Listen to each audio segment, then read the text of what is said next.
¿Qué tal? Muy buenas tardes.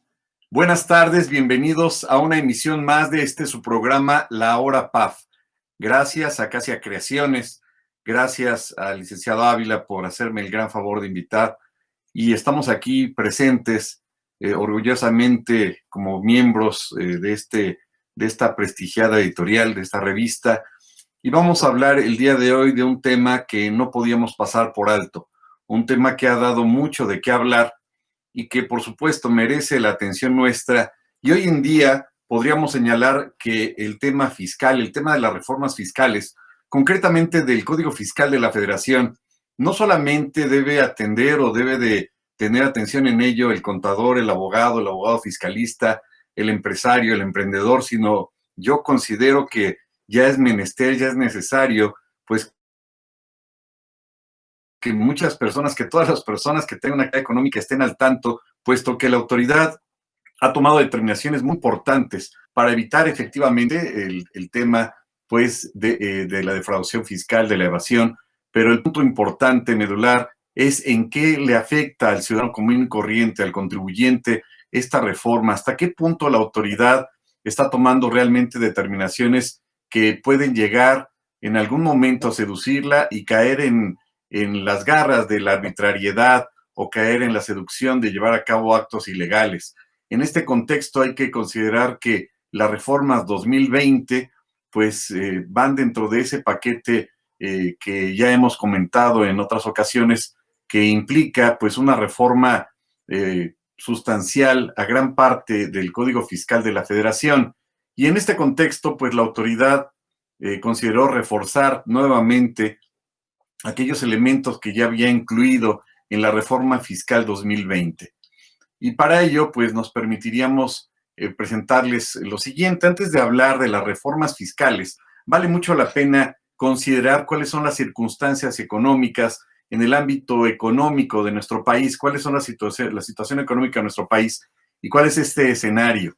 En este contexto, tendríamos que señalar necesariamente que estamos en una circunstancia evidentemente muy delicada. Antes de la pandemia, como todos sabemos, pues ya estaba en problemas, nuestra economía no iba del todo bien y es importante recordar o recalcar que el Producto Interno Bruto actualmente registra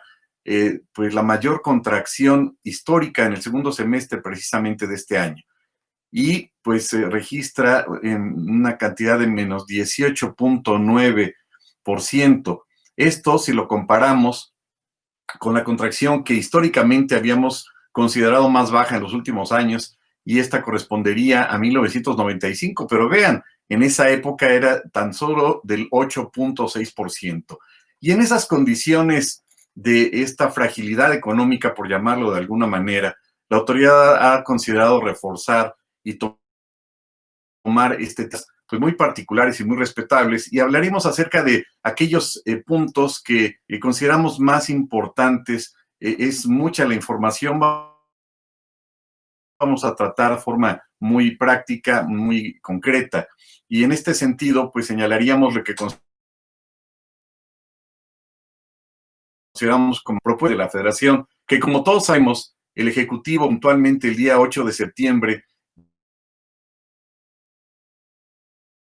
llevó a cabo fiscal. Y en este paquete podríamos señalar que el primer artículo que vamos a referir o comentar sobre esta reforma, pues es el que tiene que ver con la famosa cláusula antiabuso. Recordaríamos todos que la OCDE, a la cual pertenece nuestro país, pues desde hace más de 8 años se le había hecho la invitación a nuestro país para que adecuara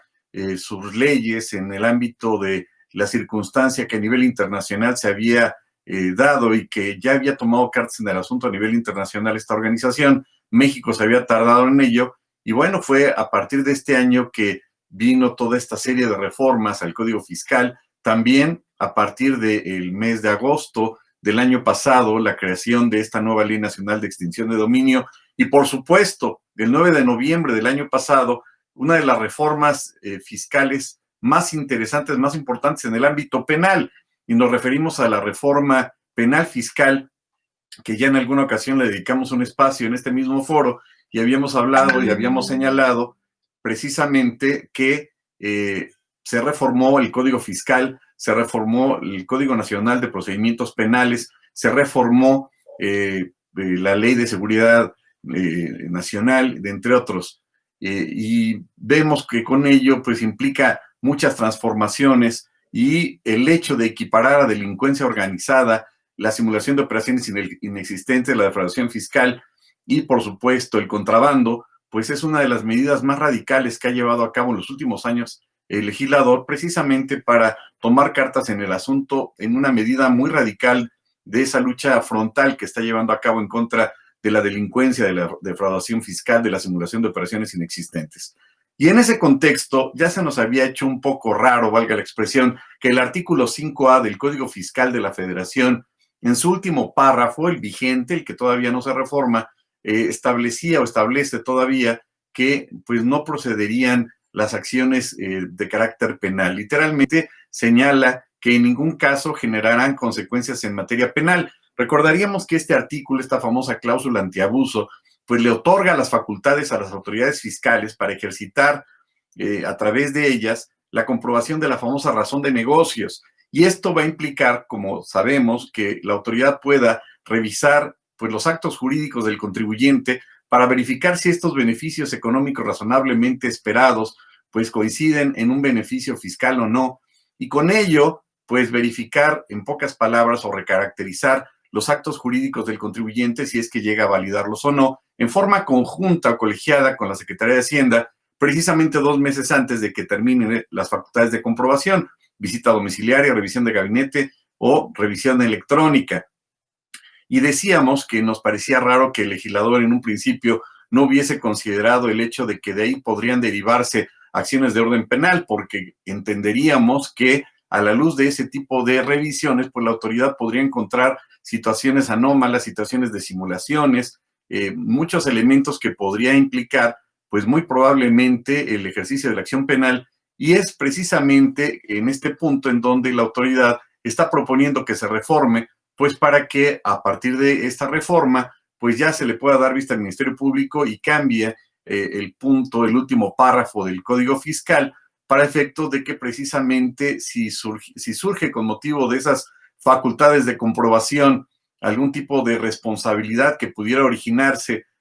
o derivarse en la comisión de delitos, pues sería viable. Quiere decir entonces que pues la autoridad se arrepiente de alguna manera y considera que puede, como suena lógico, encontrar elementos derivados de las facultades de comprobación que puedan derivar en la comisión de delitos. Y con ello, pues,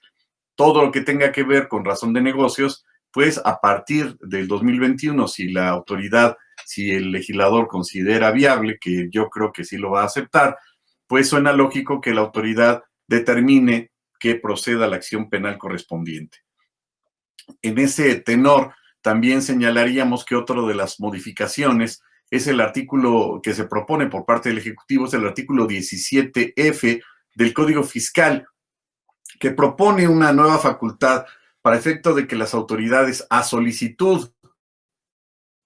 del contribuyente, pueda llevar a cabo la verificación de la identidad de los usuarios a través de los medios de identificación electrónica. Es decir, el contribuyente a partir de ahora podrá solicitarle la verificación de la identidad de quiénes son los usuarios de estos medios electrónicos de contacto con la autoridad. Esto no existía anteriormente, esto está proponiéndose por parte del Ejecutivo. También se crean 2 nuevas causales en el artículo 17H, que como todos sabemos, pues es el que refiere en qué casos se dejan sin efectos los certificados digitales. Ojo, no estamos hablando del 17H bis, sino del 17H, en los cuales la autoridad determina se dejan sin efectos los comprobantes fiscales digitales. Agrega dos causales más. Primero, cuando el SAT detecte que el contribuyente emisor de comprobantes fiscales, evidentemente se refiere a la autoridad a los que se le denominan FOS, no desvirtúen la presunción de existencia de operaciones amparadas en esos comprobantes, en esos casos, sin efectos el comprobante fiscal. Y el segundo punto es cuando se trate de contribuyentes que no desvirtuaron la presunción, pero en el caso o en el procedimiento referente a la transmisión de pérdidas fiscales al amparo de lo dispuesto por el artículo 69 del Código Fiscal. En esos casos, pues la autoridad va a dejar sin efectos. Y esta es una nueva adecuación a este artículo. Cabe señalar que esas dos fracciones que se incorporan al 17H, pues que son las fracciones 11 y 12, actualmente corresponden a las fracciones 4 y 10 del artículo 17H bis. Lo único que hace la autoridad es cambiarlas de lugar e incorporarlas al artículo 17H. También, en este sentido, pues la autoridad, al hablar del procedimiento para aclarar que se dejen sin efectos, cuando la autoridad deja sin efectos los famosos CFDIs, pues cambia sutilmente la redacción, porque anteriormente se establecía que al hacer o al llevar a cabo la aclaración, el contribuyente por su parte, pues podrá llevar a cabo la obtención de un nuevo certificado. Pero la autoridad, pues en un planteamiento demasiado sensible, diría yo, pues cambia la redacción y refiere o señala la redacción para que en su caso pueda obtener un nuevo certificado. Esto es quizá para que no crea el contribuyente que por virtud de ley tendría que emitirle nuevamente el certificado y le deja esa potestad, esa posibilidad, remota o no, de que la autoridad pueda emitirle ese certificado. También el legislador amplía el plazo de 40 días al plazo a 40 días para que los contribuyentes a quienes se les haya restringido temporalmente su CFDI, pues para la expedición de comprobantes digitales por Internet, lleven a cabo el procedimiento respectivo de aclaración, lo cual pues consideramos que es un buen punto de parte de la autoridad para darle mayor plazo al contribuyente, mayor oxígeno, pues para que pueda llevar a cabo este procedimiento de aclaración en lo que se refiere a la restricción de los certificados digitales. También el 17K tiene un aspecto interesante, subliminal, diría yo, en el sentido de que se propone que los contribuyentes que tengan asignado un buzón tributario, además de que puedan llevar a cabo la famosa consulta que ya conocemos, que refiere y que regula el 17K dentro de los 3 días en que llega esa notificación, pues que podrán ser notificados por cualquiera de los medios registrados ante el SAT. Esto nos parece muy novedoso y pareciera que regresa de nueva cuenta la autoridad a la regulación que existía hasta hace unos años, en el sentido de que por vía del teléfono celular, mensajes de MSN, pues le enviaban mensajes al contribuyente para que cumpliera o actualizara sus obligaciones fiscales. Y establece esta propuesta que podrían ser notificados por cualquiera de los medios registrados ante el SAT por el contribuyente, para efecto de que le pueda enviar mensajes de interés. No hablo de amenazas, y no quiero creer en eso, simplemente pues que la autoridad le va a enviar un mensaje de interés, suponemos y entendemos y presumimos que va a ser por vía del teléfono que ya tiene el dato de la autoridad. Estas reformas, pues, consideramos que implica un vicio en el principio de legalidad, toda vez que, recordemos, que en el artículo 27 no se establece la obligación de proporcionar un teléfono celular, sino esta obligación deriva de las reglas de carácter general. Y aquí viene todo un tema interesante en el sentido de que recordaríamos, para que una ley nos remita una regla de carácter general, pues tiene que contener lo que conocemos como cláusula habilitante, que ha determinado la Suprema Corte de Justicia. ¿Qué quiere decir? Pues que la ley me tendría que remitir a las reglas para efecto de obligarme a proporcionar a la autoridad el teléfono celular, pero no existe literalmente esa remisión o el artículo 27 no nos remite a ninguna regla de carácter general, y es la regla la que establece, las reglas de carácter general las que establecen la obligación de proporcionar un teléfono celular a la autoridad. Esto trae mayores implicaciones si lo vemos bajo esa óptica, puesto que uno de los requisitos que establece la autoridad para cuando una persona se da de alta es dar un teléfono, pero un teléfono celular. Pero esa obligación del teléfono celular, insisto, viene en reglas, no viene en la ley como tal. Y en ese contexto, pues tiene, yo diría, como dicen en el norte, pues mayor jiribilla, porque recordaríamos que también en el actual artículo 27 establece en el apartado C, pues que la autoridad podrá localizar al contribuyente a través de la georreferenciación.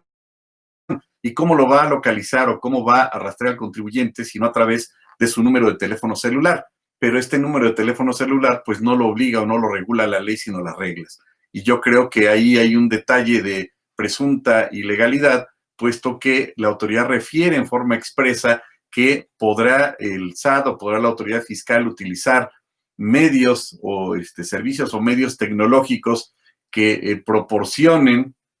georreferenciación, vistas panorámicas o satelitales, cuya información también podrá ser utilizada para la elaboración y diseño de un marco geográfico fiscal. Dicho de otra forma, dicho de otra manera, pues es factible que la autoridad pueda utilizar cualquier medio tecnológico o satelital para localizar al contribuyente, siempre y cuando éste, de conformidad o en concordancia con el segundo párrafo del artículo 16 constitucional, pues previamente haya dado su anuencia, haya dado su autorización. De lo contrario, entonces la autoridad podría estar utilizando un medio de localización sin la anuencia, sin el consentimiento, sin la autorización del titular de esa información. ¿Y por qué lo referimos de esa manera? Porque a final de cuentas ese es un derecho humano, el derecho a la privacidad, de tal suerte entonces que lo único que referimos, y esto es del artículo 27 vigente, es derivado de lo que estábamos señalando de la reforma, pues que es necesario que el contribuyente dé su anuencia, o en su caso debió haberse modificado la ley para efecto de incorporar no en regla, sino en ley, el teléfono celular. Y segundo, siempre y cuando el contribuyente dé su consentimiento o dé su aprobación para tales efectos. Y con ello, pues evitar la idea o la posibilidad o la creencia o poder considerar que esta geolocalización o georreferenciación pues pueda ser ilegal. Recordaríamos que únicamente en materia penal está permitida la georreferenciación o geolocalización siempre y cuando sea el juez el que dé la autorización. Claro, es en otro escenario en materia penal, pero en materia fiscal, pues no podríamos señalar que se debería exentar del requisito de la aprobación del dueño de ese medio de comunicación que sería, por supuesto, el teléfono celular, y ese es un comentario respecto de este punto. También señalaríamos, pues que con ello, pues podríamos entender que se convalida entonces un vicio o un probable vicio de inconstitucionalidad que ya prevé o que ya contiene la actual reforma 2020 al no haber modificado la autoridad de esos puntos que acabamos de señalar. Por otro lado, otro de los puntos interesantes es el artículo 22 del Código Fiscal, que consideramos que cierra aún más las causales para la procedencia de la devolución de impuestos. Recordemos que ese es lo que regula este artículo, en los casos en donde el contribuyente que así lo solicite, pues a consideración del SAT, se encuentre como no localizable, incluso cuando el domicilio que manifestó ante el Registro Federal de Contribuyentes también se encuentre como no localizado. Esto, a decir de algunas personas que colaboran dentro del SAT, pues señalarían que efectivamente esto ya existía, pero no se había planteado en la ley, y les dan ese requisito elemental de que obviamente tenga que estar localizado el contribuyente. Aquí lo que nos surge, o la duda que nos surge, o la inquietud que esto nos desprende, es que desafortunadamente en esta circunstancia de pandemia, recordaríamos que por el mes de marzo, abril, mayo se publicaron algunos decretos que establecían cuáles eran las actividades esenciales tanto del gobierno federal como de los particulares para efecto de cumplir con ese requisito del resguardo, pero pues evidentemente la materia fiscal, como la de seguridad pública, como la de salud pública, pues son actividades esenciales que no podían detener su marcha, su actividad, pero no en todos los casos los particulares pues llevaban a cabo actividades esenciales. ¿Y a qué me quiero referir? Pues que en algunos casos las autoridades, al verificar el domicilio, pues lo llevaron a cabo en esas circunstancias en donde muy probablemente el contribuyente no iba a ser localizado, y con ello que implicó pues que determinara que estaban ilocalizables. En esta medida o en esta circunstancia también hay que recordar que el artículo 27 actual, motivo de la reforma 2020, le otorga facultades a los notificadores para que estos verifiquen los datos del RFC y con ello el domicilio fiscal del contribuyente. Y esto va a implicar entonces que los notificadores, que los visitadores, pues puedan verificar todos los datos o toda la información,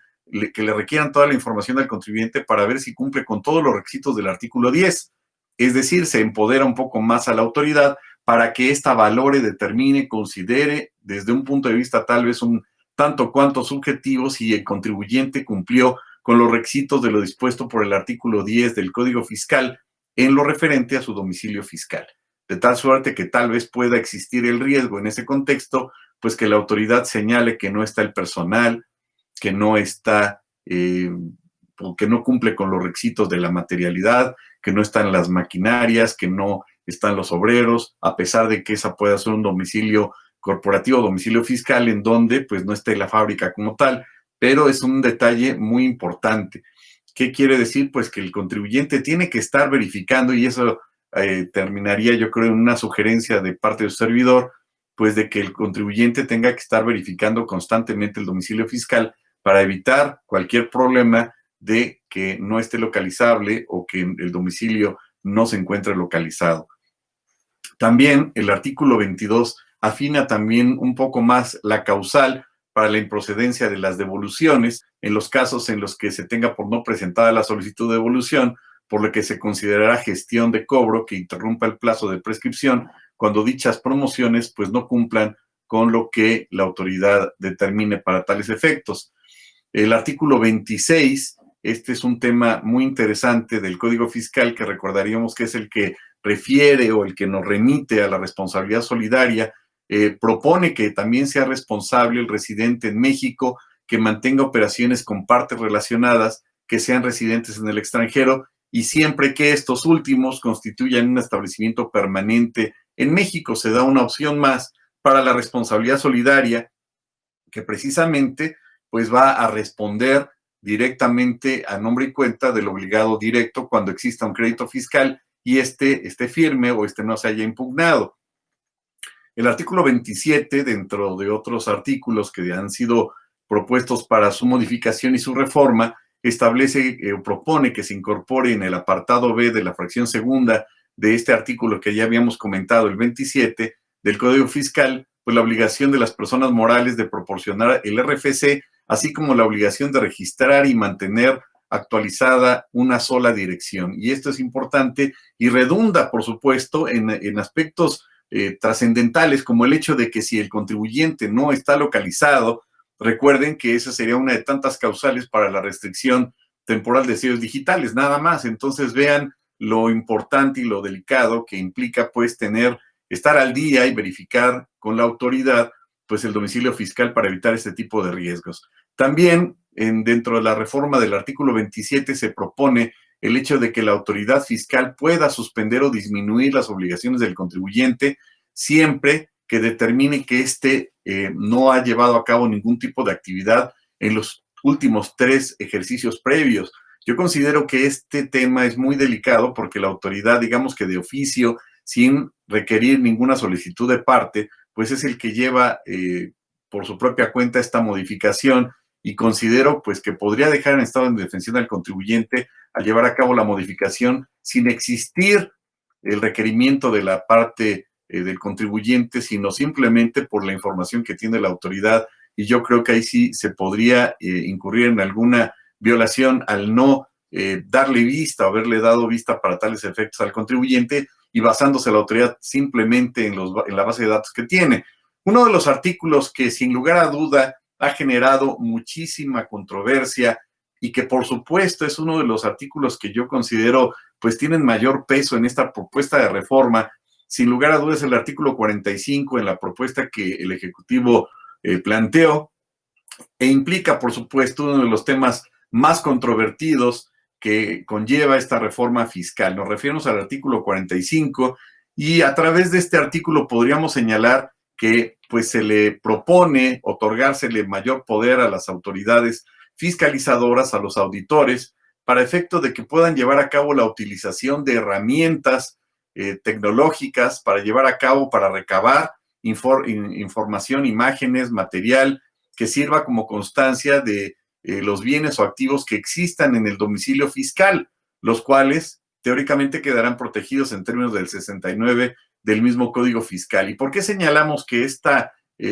pues que particularmente este artículo está causando alguna inquietud en muchos contribuyentes? Pues yo considero, salvo su mejor opinión, pues que la autoridad en primera instancia, si lo ha llevado a cabo en últimas fechas, que es cierto, pues ya el Tribunal Federal de Justicia Administrativa emitió una tesis al respecto y señaló que si la autoridad toma fotografías de adentro del inmueble, pues estaría viciado de legalidad e ilegalidad, toda vez que no existía o no existe un fundamento legal para tales efectos. Hasta ahí nos queda claro. Y diría la autoridad, bueno, pues ahora ya tengo el fundamento y ya puedo grabar o videograbar con los medios tecnológicos, herramientas tecnológicas a que refiere el artículo 45.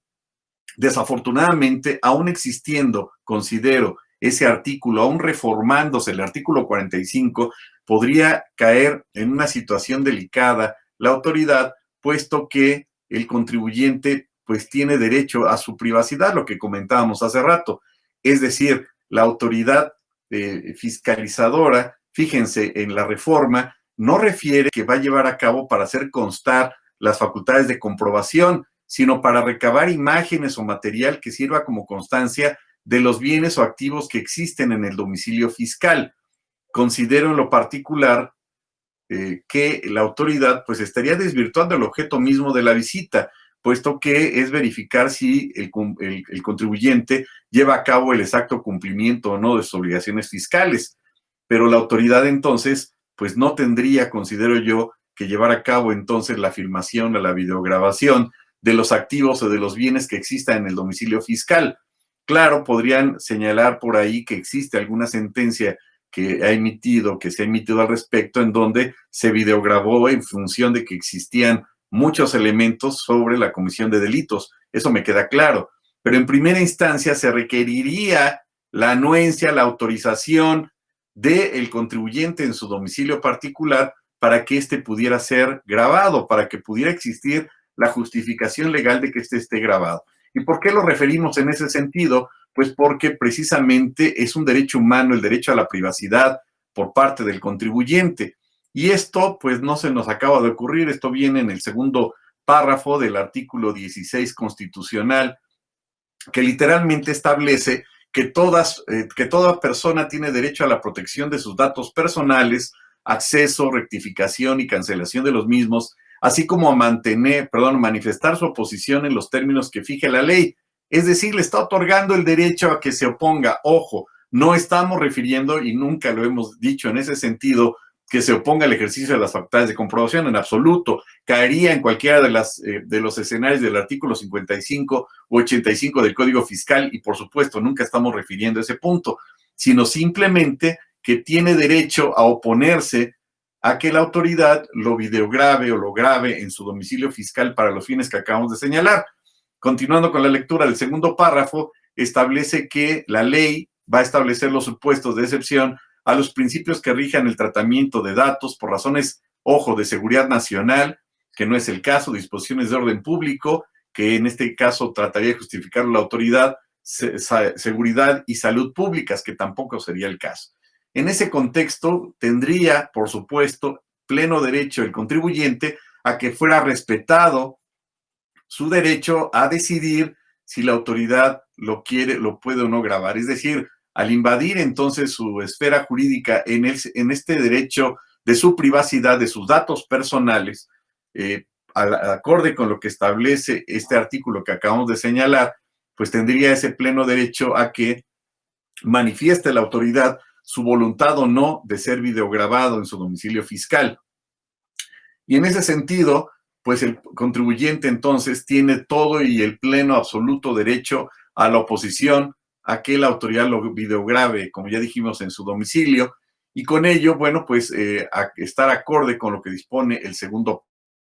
párrafo del artículo constitucional, que a final del día también obedece o deriva de un derecho humano a la privacidad. Y con ello, bueno, si llegara a aprobarse, yo creo que estaría muy interesante ver el criterio de la Corte sobre el hecho de que pues estaría invadiendo su domicilio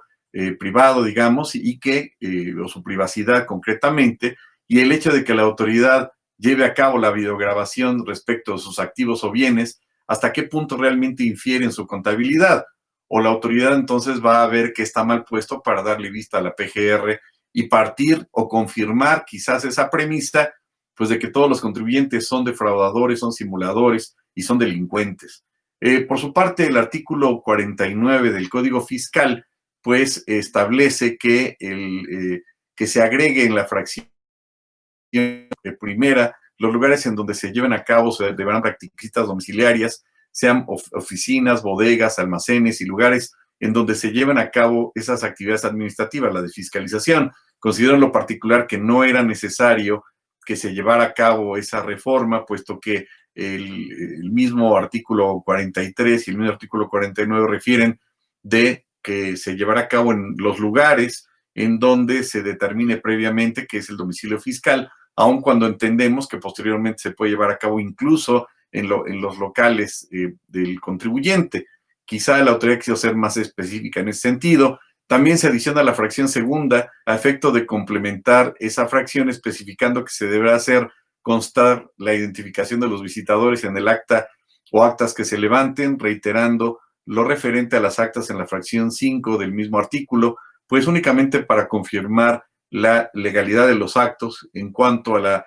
formal identificación de los visitadores. Por lo que se refiere al artículo 52A, que recordaremos que se refiere a la regulación de los dictámenes, o lo que se le conoce como revisión secuencial, para efecto de que la autoridad primero revise al dictaminador y posteriormente al contribuyente, pues se amplía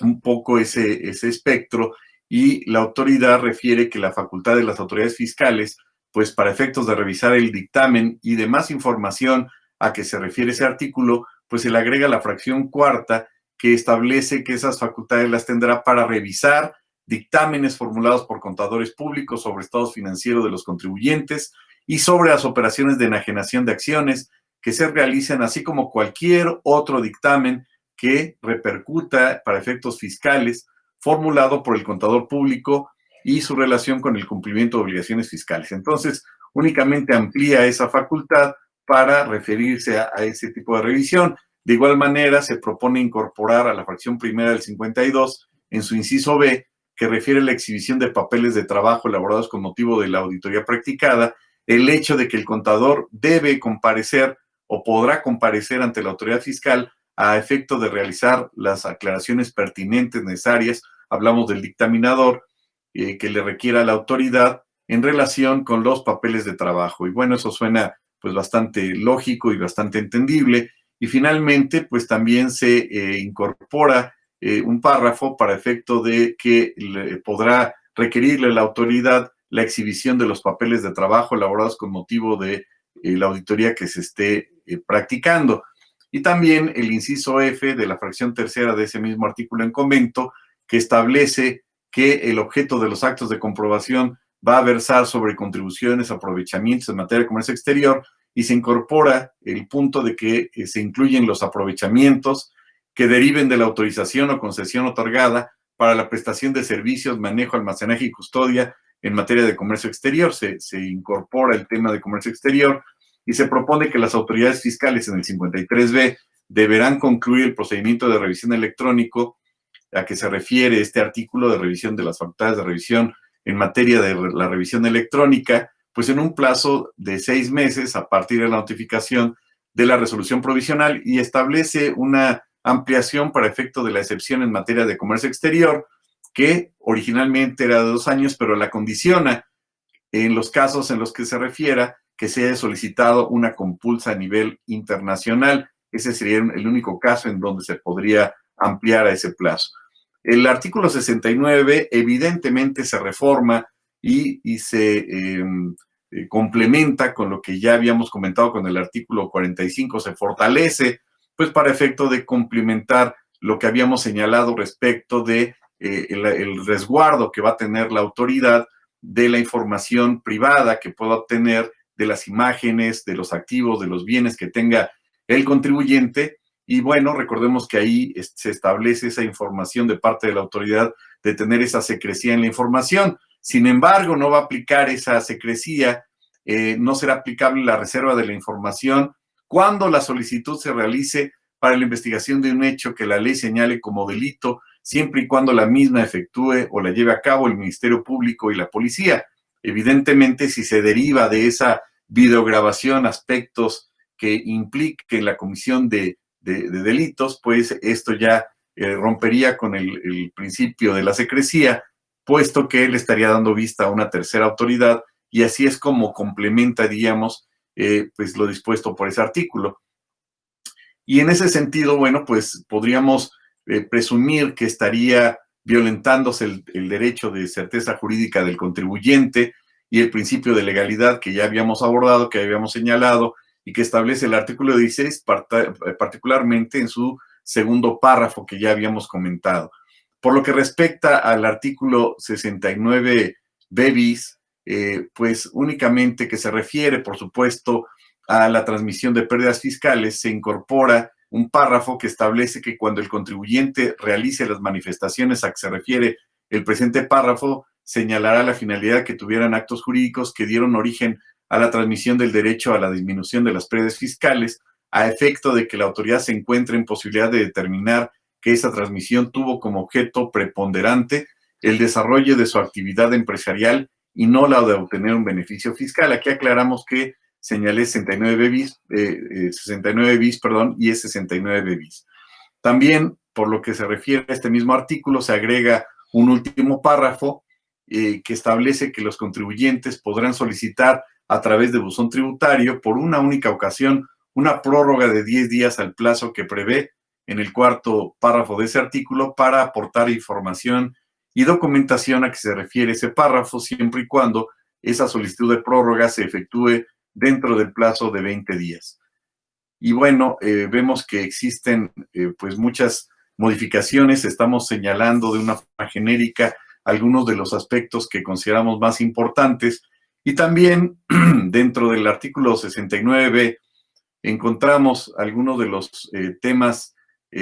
pues más importantes que podríamos considerar que la autoridad está acotando, está restringiendo, está limitando la posibilidad de que los contribuyentes puedan acercarse o puedan llegar a una propuesta con la autoridad en lo que se le conoce como acuerdos conclusivos. Recordaríamos que al día de hoy estos acuerdos prevén la posibilidad de que el contribuyente, cuando esté en ejercicio de las facultades de comprobación, las autoridades fiscales, pueda acercarse con la autoridad y pueda plantear la posibilidad de llegar a un convenio de pago en parcialidades, pero que aquí se le va a llamar acuerdo conclusivo, porque va a estar como intermediaria la autoridad, la Procuraduría de la Defensa del Contribuyente.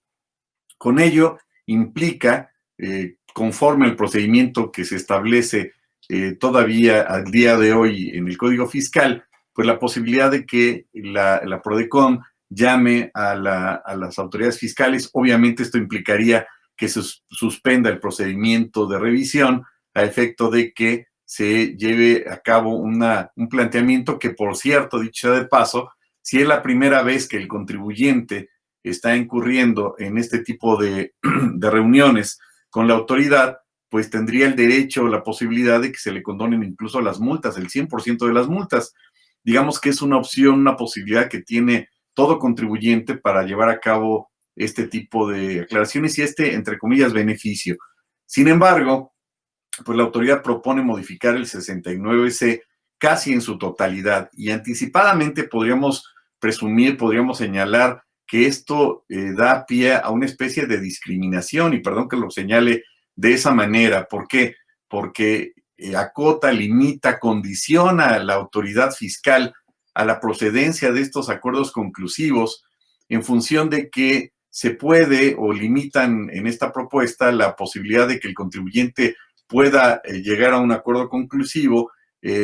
para efecto de que pues no sea exactamente en las condiciones que actualmente se encuentra, es decir, a partir de que se inicia el ejercicio de las facultades de comprobación, como ya habíamos comentado, y al día de hoy establece que hasta antes de que exista la liquidación, por supuesto, y esto se pretende modificar para efecto de que la oportunidad que tenga el contribuyente se pueda llevar a cabo a partir del inicio de las facultades de comprobación y hasta antes de que se les notifique la resolución que determine el monto de las contribuciones omitidas, siempre que la autoridad revisora ya haya hecho una calificación de hechos o omisiones, y dicha regulación se pretende modificar a efecto de que los contribuyentes puedan solicitar la adopción de los referidos acuerdos conclusivos en cualquier momento, pero a partir entonces del inicio de las facultades de comprobación y hasta dentro de los 15 días siguientes a aquel en que se haya levantado el acta final. Es decir, a partir de los 15 días siguientes en que se levante el acta final,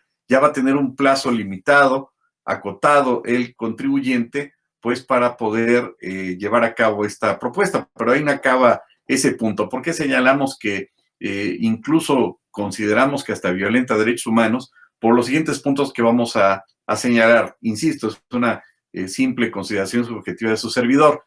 Señala esta propuesta que notificado el oficio de observaciones o la resolución provisional, según sea el caso, siempre que la autoridad revisora ya haya llevado a cabo una calificación de esos hechos de omisiones, y además de que el Ejecutivo pretende restringir, bueno, ya dijimos, pues la procedencia de estos acuerdos conclusivos para los siguientes casos.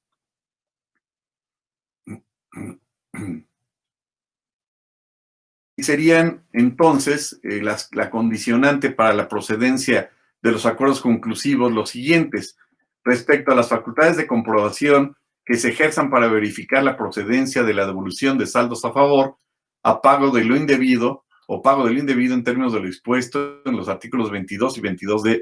del Código Fiscal. Segunda causal de procedencia, respecto del ejercicio de las facultades de comprobación a través de compulsas a terceros en términos de las fracciones segunda, tercera o novena del artículo 42 del Código Fiscal. Tercera, respecto de los actos derivados de la cumplimentación a resoluciones o sentencias. Cuarto, cuando haya transcurrido el plazo de 15 días siguientes, aquel en que se haya levantado el acta final, notificando el oficio de observaciones o la resolución provisional según sea el caso. Tratándose de contribuyentes que se ubiquen en los supuestos a que se refiere el segundo y cuarto párrafos de este último, de la parte final del 69 del Código. Fíjense, cuando se refiere entonces a contribuyentes que se encuentren en el segundo y cuarto párrafo, es decir, nos referimos a los CEFOS. En esos casos, entonces, vean cómo la autoridad establece, restringe, en pocas palabras, la procedencia de los acuerdos conclusivos cuando se trate entonces de los CEFOS que quieran llevar a cabo un acuerdo conclusivo, pues los está restringiendo y no les va a permitir o establecería la improcedencia para estas personas. También, en caso de que se aprobara esta reforma, pues esto, como hemos comentado, podría implicar una violación flagrante en lo que establece pues los artículos primero, párrafo primero, tercero, quinto, cuarto párrafo de la Constitución, así como en materia de derechos humanos, en el punto de igualdad y discriminación, y también a la luz de pues la Convención Americana de Derechos Humanos, pues estaríamos considerando que se estaría violentando el artículo primero, segundo y séptimo de la Declaración Universal de los Derechos Humanos, el artículo segundo, tercero y 26 del Pacto Internacional de Derechos Civiles Políticos, el artículo segundo y tercero del Pacto Internacional de Derechos Económicos, Sociales y Culturales. Y bueno, por referir algunos de los artículos que se estarían violentando y, por supuesto, evidentemente el artículo 24 de la Convención Americana sobre Derechos Humanos, que conocido como Pacto de San José. ¿Esto por qué? Porque la autoridad ya está señalando en qué casos, como ya mencionamos, pues no procedería o restringe o establece que no procedería el tema de los acuerdos conclusivos. Es decir, la autoridad ya limita, además de establecer un plazo, señala entonces en qué casos ya no va a proceder la celebración de esos convenios. Además de señalar también o de indicar que en el tema del 69, pues tiene un tratamiento muy particular para los CEFOS, y en el caso de que estos, que en otro escenario, por supuesto, no se hubieran defendido, hubieran perdido todo el derecho de defenderse, hubieran perdido los juicios al defenderse el 69 de la lista definitiva, pues recordaríamos que los CEFOS quedan como en el limbo, quedan como sin derechos y ya no se pueden enmendar, y ya queda pues ante una imposibilidad jurídica de regularizarse por la determinación definitiva y por la cancelación definitiva de los certificados de sellos digitales, que ese sería otro tema. Y en ese sentido, pues podríamos considerar anticipadamente que esto implicaría pues una violación a los derechos humanos, y en consecuencia, al violentar presumiblemente derechos humanos, estaríamos hablando que sería un artículo inconvencional, es decir, por violentar pues, la Convención Americana de Derechos Humanos. Y en ese contexto, pues nada más señalaríamos o referiríamos que el artículo 27 habla acerca de que debe existir igualdad ante la ley y que todas las personas son iguales ante la ley, en consecuencia, tienen derecho sin discriminación y tienen derecho a una igual protección de la ley. Y en ese sentido, pues el artículo 24 de referencia a la Convención Americana de Derechos Humanos o Pacto de San José, pues establece que se debe de prohibir la discriminación del derecho o de hecho en cuanto a los derechos consagrados en el tratado, y al quedar en el mismo nivel que la Constitución, acorde con lo dispuesto por el artículo 1 constitucional, pues entendemos que posiblemente estaríamos considerando pues esta violación flagrante a los contribuyentes que se ubiquen en esos supuestos en los cuales la autoridad pues establece que no procedería. Y bueno, hay temas sobrados sobre algunos precedentes al respecto que refieren a los antecedentes tanto de jurisprudencia como de casos que ha emitido la Corte Interamericana de Derechos Humanos, y hay sobrada jurisprudencia sobre ese tema. Entonces, como vemos,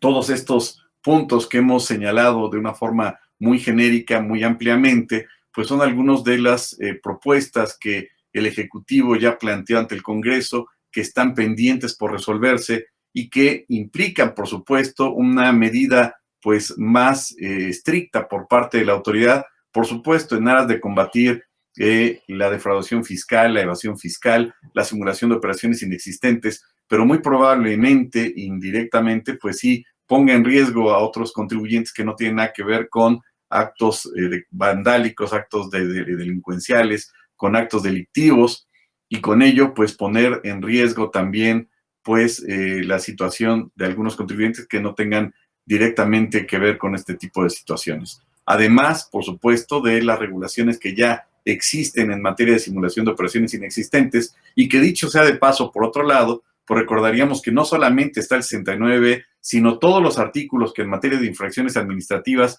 implican o conllevan la situación de las personas que presumiblemente llevan a cabo la emisión de comprobantes fiscales digitales como EFOS, o los que adquirieron directa o indirectamente esos certificados y que pues los ponen en una situación muy particular y muy delicada, ya que pues la ley a través del 69 prevé un procedimiento exprofeso particular, y por otro lado pues vemos que se le pone toda la atención a los CEFOS, y los EDOS pareciera que fueran los contribuyentes olvidados del SAT, al darles únicamente la oportunidad de defenderse, no a través de una notificación en términos del 134, sino a través de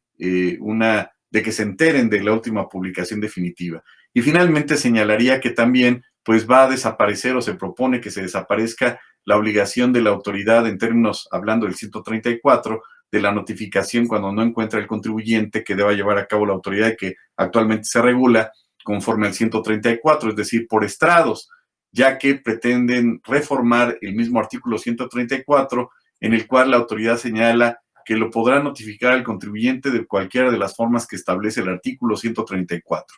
Es decir, se pretende eliminar de este artículo la notificación, el orden de notificación, cuando no encuentran al contribuyente, que debe de levantarse un acta y debe de notificarse por estrados, para poder después notificarlo por buzón tributario. La autoridad desaparece ese requerimiento y únicamente señala o propone que deberá notificarse el contribuyente en caso de que esté ilocalizable por cualquiera de los medios que prevé el 134. Y de ser así, considero en lo particular pues que también se quedaría en estado de indefensión del contribuyente, y quedaría o daría pie a considerar pues la violación del principio de certeza jurídica, porque el contribuyente no va a adivinar, no va a, pues, a considerar anticipadamente cómo lo va a notificar la autoridad cuando ésta argumente o señale que es ilocalizable el contribuyente. Estos son algunos de los puntos de vista de su servidor respecto de algunos de los propuestas de reforma que llevó a cabo el Ejecutivo hace algunos días, y que pues los ponemos a su consideración. Espero haya sido de su agrado, espero que estos puntos pues hayan servido para adelantar algunos de los temas que muy probablemente el Poder Legislativo vaya a autorizar en estos días, y por supuesto que estaremos pendientes para ver cuáles son finalmente las reformas que autorice el Poder Legislativo. Por mi parte es todo. Muchas gracias por el favor de su atención. Gracias a Casia Editores, gracias a la editorial, y nos vemos en la siguiente Hora Par. Que tengan un excelente día y cuídense mucho. Gracias.